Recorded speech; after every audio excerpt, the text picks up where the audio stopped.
had a ton of stuff going on this weekend, and we're so glad you made it here. It's going to be great. Chris Brown here is going to be kicking it off, and I would also really like to thank Chris for helping me put everything together, always, my partner in crime. Thank you, Megan. And it's all you, Chris. Hi, guys.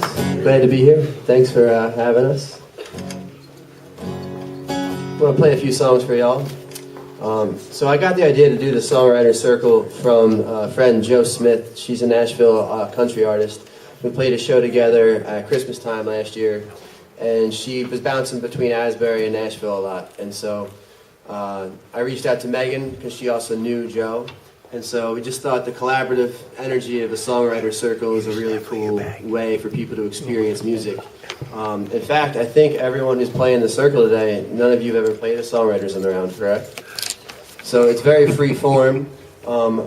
It's, you know, you can play on each other's songs, tell stories, but I mean, the whole nature of being a songwriter is, I feel it's telling stories, connecting with people, and that's why we all love music. That being said, my first little story is, when I got married, like, almost 6 years ago, I, you know, been writing songs my whole life. I hadn't written a song for my wife. And I was like, of all the topics I could have picked, I don't have a love song. And so, then I had, like, you know, I don't know if you guys who write songs, like, I can only write when I'm sad.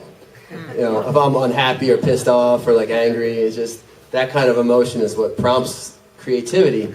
And then I remembered that a friend from grad school had said, whenever you're having trouble writing, start writing about what your problem is. And that's where the opening line to this song came from.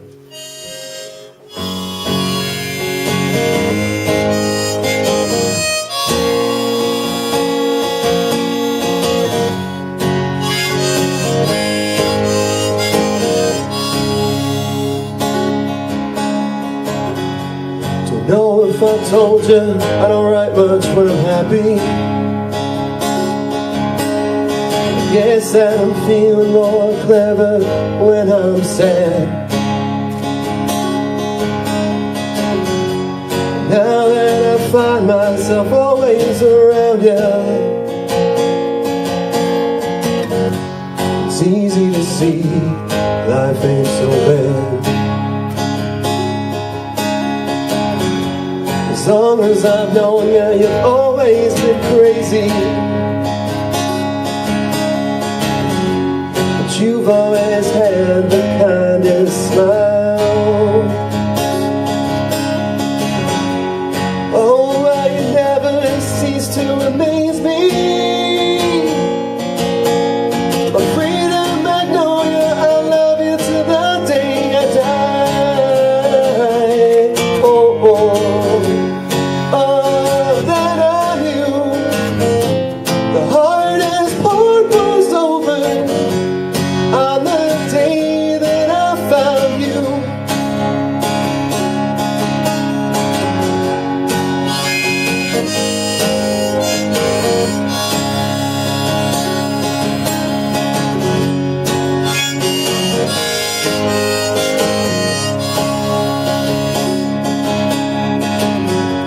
This next verse is all about those fights that us couples have. You all know the ones. Over the dumbest shit you could possibly ever argue about.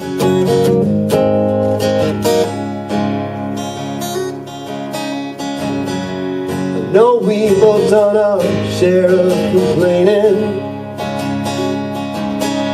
of who left the toilet seat up while there's no gas in the car. But I promise I'll always leave the light on, both in the kitchen and in my heart.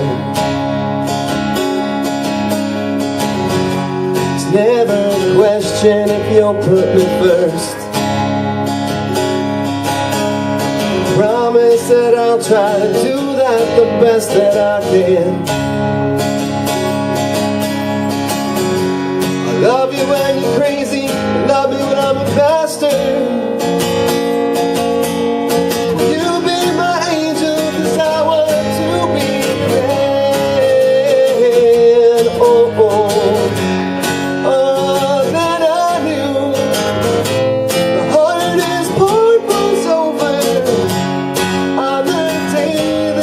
I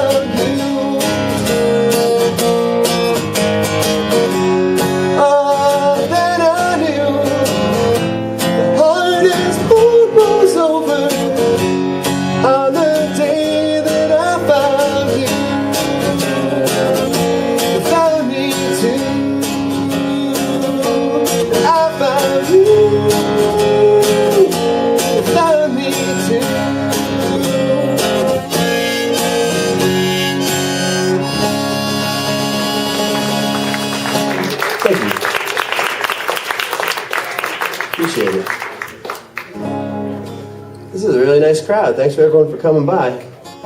Beautiful day, right? Nice weather. Who's sick of the winter? Yeah. Truth. So Asbury Park is really special to me because it's actually where I grew up as a kid. I grew up on Emory Street, and there's not a whole lot going on back then, so my family moved to Wanamassa when I was 10 or 11.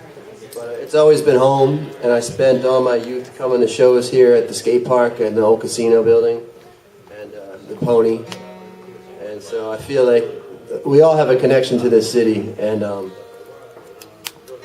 it's changing, maybe not for the better, but there's also really great things too. This gallery exists despite in the face of all this change, and I think that's a really rad thing.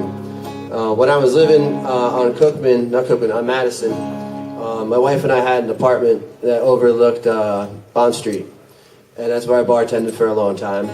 And so, it wasn't until like 2015 that like shit hit the fan. You'd look out your window at night and you'd see kids puking in alleyways.